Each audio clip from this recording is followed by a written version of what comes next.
Huge win today. Huge win. Very relieved. Welcome back, C.O.C. Network. Grant here. 5 things we learned. Napoli 2, Chelsea 3. Let's just get right into it. We were very naive in the first half, in my opinion. The starting lineup was pretty crazy. Wesley Fofana was the only center back. Reece James next to him, Bucarea and Gusto as the fullbacks. I understand the idea, but yeah, you can't do that. I'll get into it a little bit more in just a second, but I thought the first half, I mean, right after the goal, up until the end of the first half, we were just getting dominated. I just think we were really poor in that period. A lot of it came down to how we were set up, but regardless of how naive we were in the first half, I thought that there was a lot that he got right in the second half. I would have liked him to bring on another center back at halftime, but hooking Pedro Neto at halftime, fine by me. Getting Cole Palmer involved, I don't think he really looked back to his best. He's still clearly rusty, feeling the lingering injury, but to still produce 2 assists, fantastic. Great to see. I thought the substitutions were good. Didn't really love that he had to hook Gittins probably 30 minutes after bringing him on. Gittins at wing back and Garnacho as an inside forward was something. But we got the goal. I thought bringing on Badiashile at the end was the right call. Just, again, because of the way we made our substitutions, we had to hook one of the attackers that we just brought on. So don't love to see that type of stuff, but at the end of the day, he got it right in the second half, and we win the game.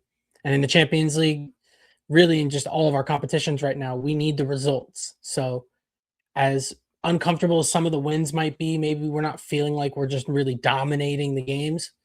5 wins in his first 6 is a great record. I'll take that. So naive in the first half, no doubt, but again, he is learning. So I'm glad he's learning quickly. We saw that with the Neto sub. So second thing, I feel like I didn't really know what to call this, so I just put the Fofana conundrum. And we saw it today. I think we saw Maresca specifically mention a game last year, Bournemouth away, early on in the first half of that game. But Wesley Fofana in the middle of that back three, that it is horrific. And it's crazy because I've usually been pretty positive with Wesley Fofana. He does have mistakes in him, but really the weaknesses in his game are highlighted when he's playing in that central position of a 3. He's not a great box defender. I mean, we see Højlund for the second goal, and we've watched enough of Højlund. That's one of the worst strikers I've watched, just with my own 2 eyes. Like, I'll be real. And to let him just get that jump on you, get right in front of you, and really a good finish from him, it's really, really disappointing when you rate a guy this highly. And when he's at his best, I just think back to last year when Colwell was in the middle of a 3, Fofana on the right, and aggressive, front-footed, able to defend in channels and cut those lanes off. Like, that is fantastic for Fofana. But when he's in the middle, I mean, you see Højlund just bodying him. Like, it probably took him 20 minutes to realize, like, why am I drifting wide? Let me just put my body into him and receive the ball, lay it off, and move off him. It was way too easy for Højlund. So, yeah, really, it's just tough to watch. I feel like I say that a lot about certain players on the team in certain positions because of how positional we are. But yeah, Wesley Fofana in the middle of that 3, really horrific. And I'm glad Chalobah came on in the 60th minute. And I would say with our current center backs, I always really lean towards Fofana being the best of the 3 or the 4, however many we fucking have. At the end of the day, it's all just meh. And Chalobah really was great in the 30 minutes he was on. Got to give credit there. I think he was just last-ditch tackles. You see him celebrating those. Like, just that understanding, that experience, the box defending from him is a lot better than Fofana. So I'm glad we made the adjustment, but we cannot see Wesley Fofana in that position.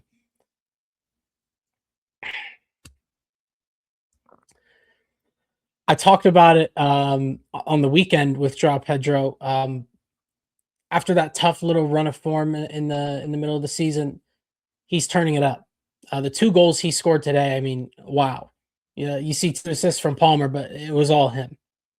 He was unbelievable today, and he's really just simplifying things. Mind you, there are a few times where he's doing, some would say, too much, but he's starting to pull it off a little bit more than he was earlier in the year. He was everywhere today. I mean, you see it in that second goal in particular, where he comes short to receive and immediately lays it off, makes that run, gets on the right side of the defender, and sees Garnacho in the middle and goes, let me take one more touch, get the angle just hard and low. Really looking like a striker, right? Playing up top. That's what we need from him. We need a striker like that. And I feel like when Palmer went down earlier in the year, I was of the thought that he was that type of player to kind of lift us up and take on that onus and put that on his shoulders. But he's a 9. He's a 9. I don't need to see him playing in the 10. I think I've said it before, but he needs to be our striker. The way he's performing right now, I'm really liking what I'm seeing from him. It's looking a lot more like the Club World Cup. He's introducing me to the vibe again, right? But I'm starting to buy it. I'm starting to buy it, seeing it this consistently right now in a tough period of games, clubs in turmoil. He's picking up the slack, and love to see that. I love to see that, and that character that shows. I'm a fan. I don't think I've really talked about this too much on the channel, but something is off with Cucurella for me. I think I've mentioned it before about the amount of minutes that he plays, particularly for Spain as well. He starts full 90s during international breaks, and we didn't have a backup left back for the second half of last year. Maresca did not trust Hato, so Cucurella continued to play full 90s. And when you think of the strengths in his game, aggressive, sticking to a winger like glue, following them everywhere, man marking them all across the pitch. Those 2 statements that I just made, like, clearly they don't complement each other. A guy who works his ass off and is all over the place and aggressive, and we ran him into the ground, I think. He hasn't looked up to his standard, I'd say, for really the past 2 months. And again, I think it does come back to our manager learning on the job. But I feel like Maresca started to understand Cucurella's strengths, Cucurella's weaknesses, and put him in good positions. Rosenior needs to start to figure that out with Cucurella, or really just give him a rest. I think Hato has looked very good under Rosenior in the time that we've seen him play.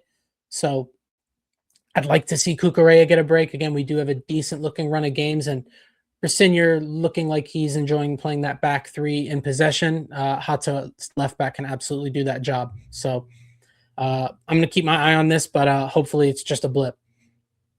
Last and final thing, I feel like I've already kind of touched on it a little bit, but the mentality was fantastic tonight. I feel like we had this at the tail end of last season and carried that into the summer, but this season dropped a lot of points from winning positions. It looked like we were going to do it again.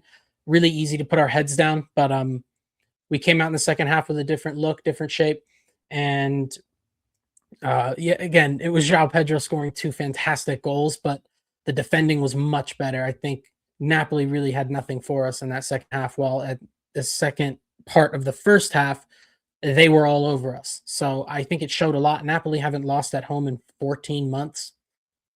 Regardless of their injuries, I think this is a big comeback and something that you can really hold on to in terms of the mentality and how we saw this game out. Pick this picture in particular because, again, I already touched on Chalobah's defending in this game. I thought he was really good. Robert Sanchez, again, man, I think he's a big part of that mentality, and I think these center backs know what they have now. I started to maybe question it a little bit after the first leg against Arsenal. Rob had 2 really bad mistakes, but he's been top level for a long time. He has been one of the best goalkeepers in Europe, in my opinion, and I cannot believe I just said that, but he has been unbelievable, and I think that, again, that just helps our defense so much. It gives these guys so much more confidence, and I'm really happy with it. And especially for denying Lukaku a game winner, or I'm sorry, an equalizer, that would have been horrific. So thank you, Robert Sanchez. I really appreciate that. I don't know what I would be talking about right now. I don't think I'd be recording this video if Lukaku scored an equalizer and sent us into the playoff round. I would have been very upset. So thank you, Bob, and the mentality on these guys. I really loved what I saw in that second half. There it is again. Rom, hold. Huge win for us. Gives us 2 games that we don't have to play in a tough period of games in the league. Now we have to focus on the league. We have West Ham, again, a favorable run of fixtures coming up. Arsenal midweek, second leg. That would be a fantastic win for us. I'd love to beat them. But again, it was in our hands and we took care of it. 5 wins in his first 6. Great work, Liam. Keep working. I'm glad you're starting to figure out what's what with some of these guys. I hope to continue to see that. Thank you guys for watching. Let me know what you guys think about what Chelsea are up to. New manager, probably some bullshit on transfers. Talk to me. Thank you for watching, and I will see you guys very soon.